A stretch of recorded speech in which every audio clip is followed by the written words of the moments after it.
A wet night in Newry meant fancy football was off the agenda, and it was the favourites down who made the more enterprising start, Benny Coulter helping them to a 4-1 lead after 15 minutes.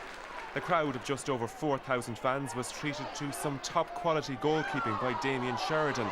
Down would have been further ahead, but for some excellent saves from the keeper. All of Longford's scores in the opening half came from Francis McGee frees, while Martin Clark's third point saw Down go in at half-time, leading by 9 points to 3. The second half wasn't long underway when a challenge on Benny Coulter triggered a nasty sideline altercation, with officials from both teams becoming involved.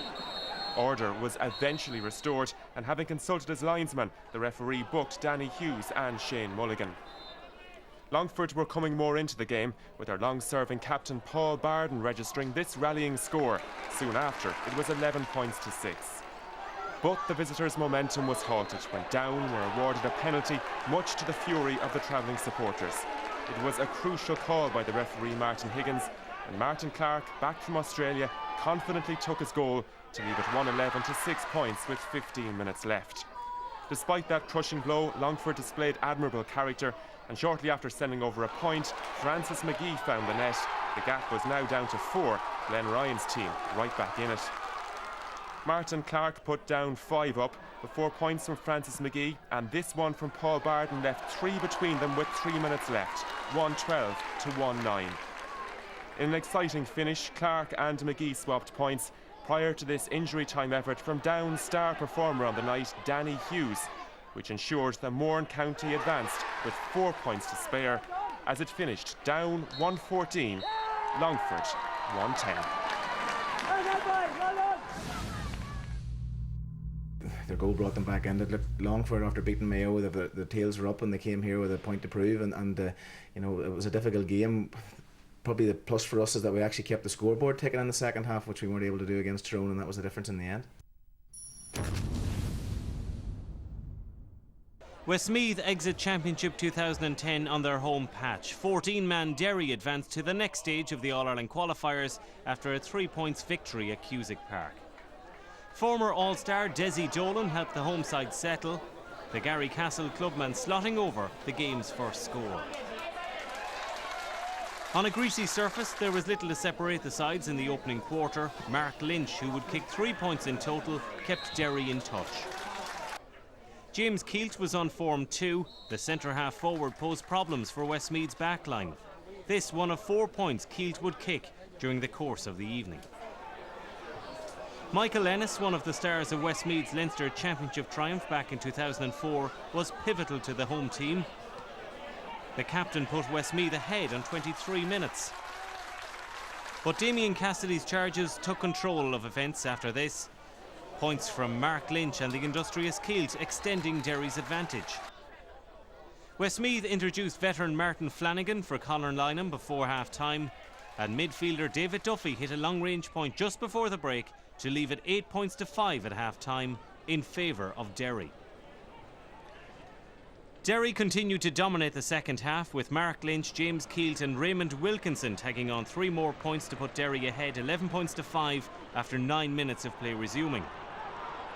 But the home side were right back in it when Martin Flanagan punched Paul Greville's delivery in off the underside of the crossbar for a lifeline goal on 48 minutes.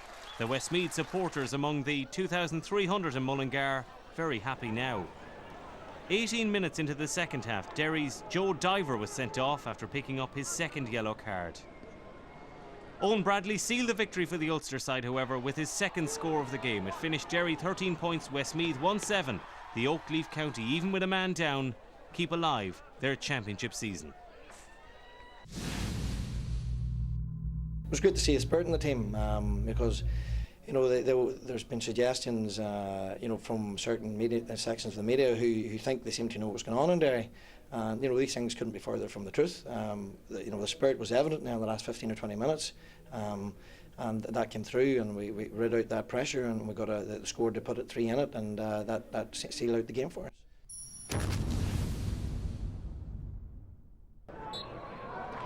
Fermanagh came into this match seeking revenge for their defeat to Armagh in the Ulster final 2 years ago, but they were almost caught napping right from the throw-in when Armagh forward Jimmy Clark latched onto a through ball only to shoot wide. Fermanagh then opened the scoring themselves with a free from the replacement Seamus Quigley, but Armagh soon levelled through the lively Jimmy Clark. Then the Ernsiders almost snatched the lead again, but Ryan Carson's goal-bound shot was well saved by the Armagh keeper Paul Herty.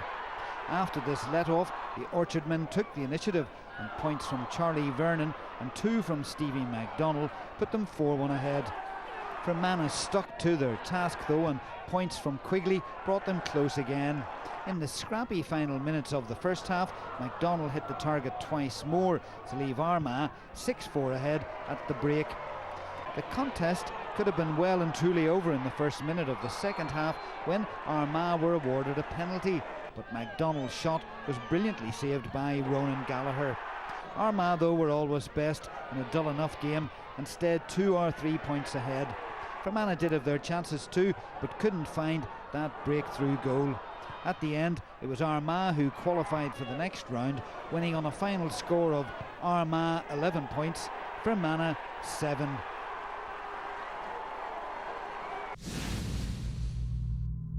We're just happy to come out on the right side of it. It was exactly probably the way we felt that it would be.